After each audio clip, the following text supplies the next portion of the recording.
Assalamualaikum warahmatullahi wabarakatuh. Nama saya Ratna Dita Gamela dari kelas 12 IPS 3. Nomor absen 26. Di sini saya ingin mempresentasikan mata pelajaran sosiologi dengan materi konsep komunitas dan kearifan lokal. Selamat menyaksikan. Komunitas dan kearifan lokal. Yang pertama itu ada komunitas. Komunitas adalah kelompok sosial dari beberapa organisme yang berbagi lingkungan, umumnya memiliki keterkaitan yang sama, ditandai dengan adanya ikatan yang kuat antar anggota yang disebut perasaan komunitas atau community sentiment. Pemberdayaan komunitas merupakan suatu proses pembangunan di mana masyarakat berinisiatif untuk memulai proses kegiatan sosial guna memperbaiki situasi dan kondisi diri sendiri. Pemberdayaan komunitas memiliki dimensi atau pendekatan, yaitu sebagai berikut. Yang pertama, bebas memenuhi kebutuhan baik dalam bentuk pendapat, kebutuhan pendidikan, kesehatan, perbaikan lingkungan, peningkatan kualitas rumah, pangan, papan, dan sebagainya. Yang kedua yaitu menyangkut sumber-sumber produktif sehingga mereka memiliki kemampuan untuk memperoleh barang-barang dan jasa yang mendukung kehidupannya. Dan yang terakhir yaitu berpartisipasi dalam proses pembangunan dan keputusan-keputusan yang mempengaruhi mereka. Selain itu ada komunitas penguatan komunitas. Yang pertama yaitu memudahkan dalam berkoordinasi antar individu. Yang kedua yaitu antar individu dapat saling memberi semangat atau motivasi. Yang ketiga mampu meningkatkan kesejahteraan dalam jangka waktu yang panjang dan berkelanjutan. Yang keempat yaitu mampu meningkatkan dan memperbaiki kehidupan masyarakat dan kelompok, baik di bidang ekonomi maupun sosial. Yang kelima yaitu penggunaan sumber-sumber daya alam dan potensi yang ada lebih efektif dan efisien. Dan yang keenam yaitu proses pembangunan lebih demokratis dan aspiratif karena melibatkan banyak orang. Jenis-jenis komunitas. Komunitas dalam masyarakat beraneka ragam, yaitu contohnya komunitas adat yaitu suku Baduy, suku Sasak, suku Dayak, dan lain-lain. Yang kedua yaitu komunitas lokal, contohnya komunitas lokal di sekitar pabrik, kantor desa, kota tertentu, dan lain-lain. Yang selanjutnya yaitu komunitas berdasarkan minat, yaitu komunitas pencinta sepeda, pencinta hewan, pemerhati kelestarian hutan, dan lain-lain. Selanjutnya yaitu ada unsur-unsur komunitas. Sifat ketergantungan antar anggota dalam komunitas menimbulkan perasaan saling melindungi dan menjaga eksistensi komunitas. Menurut Sujono Sukamto, unsur-unsur perasaan komunitas dibagi menjadi 3 bagian. Yang pertama itu seperasaan, yang kedua sepenanggungan, dan yang ketiga yaitu saling memerlukan. Selanjutnya yaitu ada kearifan lokal. Apa sih yang dimaksud dengan kearifan lokal? Kearifan lokal ini merupakan tata nilai atau perilaku hidup masyarakat lokal secara aktif, secara arif dalam berinteraksi dengan lingkungan tempatnya hidup. Kearifan lokal ini tidak hanya berhenti pada etika tetapi sampai pada norma, tindakan, dan tingkah laku masyarakat. Oleh karena itu, kearifan lokal dapat menjadi pedoman masyarakat untuk bersikap dan bertindak dalam konteks kehidupan sehari-hari. Kearifan lokal ini memiliki 6 dimensi, yaitu pengetahuan lokal, nilai lokal, keterampilan lokal, sumber daya alam lokal, mekanisme pengembalian keputusan lokal, dan solidaritas. Selanjutnya yaitu ada kearifan lokal dan pengaruh globalisasi. Fungsi kearifan lokal ini perlu diperkuat di tengah arus globalisasi karena kearifan lokal dapat digunakan sebagai pendekatan dalam pembangunan yang berorientasi pada kelestarian lingkungan.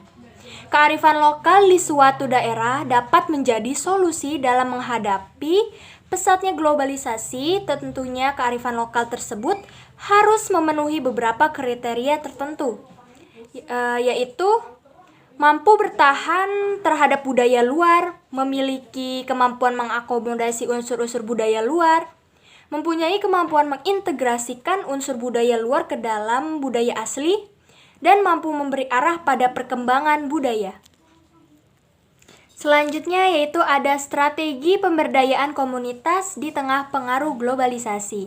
Strategi pemberdayaan komunitas di tengah pengaruh globalisasi ini meliputi yang pertama, inisiator pemberdayaan komunitas, yaitu ada pemerintah sebagai inisiator yang akan memberi stimulus kepada masyarakat melalui program yang dilaksanakan.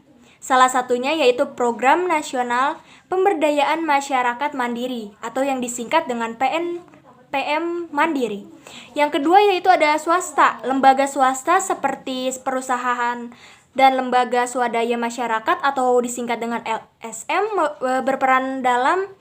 berperan besar dalam pemberdayaan masyarakat. Yang ketiga yaitu masyarakat sendiri, yaitu kegiatan masyarakat yang dapat mempererat hubungan sosial masyarakat. Strategi pemberdayaan komunitas diantaranya yaitu penyusunan strategi yang melibatkan komunitas, memampukan warga untuk memecahkan masalahnya dan memenuhi kebutuhan mendasarnya, mendukung keterlibatan warga miskin, kaum perempuan, dan kelompok lemah lainnya, berupaya memanfaatkan potensi sumber daya lokal, peka terhadap nilai-nilai budaya setempat, memperhatikan dampak yang ditimbulkan terhadap lingkungan, tidak menciptakan ketergantungan, dan dilaksanakan secara berkelanjutan. Selanjutnya yaitu ada strategi pelaksanaan pemberdayaan komunitas. Strategi pelaksanaan pemberdayaan komunitas yaitu terbagi menjadi 5 poin. Yang pertama itu mempertimbangkan potensi masyarakat. Yang kedua memberikan pendampingan secara berkelompok. Yang ketiga yaitu memberikan pelatihan khusus. Yang keempat yaitu mengangkat kearifan lokal. Dan yang terakhir ini memberikan bantuan sarana. Selanjutnya yaitu ada prinsip pemberdayaan komunitas yang dibagi menjadi 4. Yang pertama yaitu kesetaraan. Maksudnya, pihak pemberdaya dan komunitas yang akan diberdaya memiliki kedudukan setara. Dan yang selanjutnya yaitu ada partisipatif.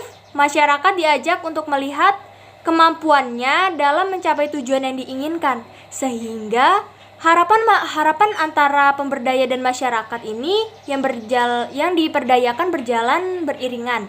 Selanjutnya yaitu ada keswadayaan. Proses menghargai kemampuan masyarakat dalam upaya pemberdayaan dengan mengedepankan kemampuan masyarakat.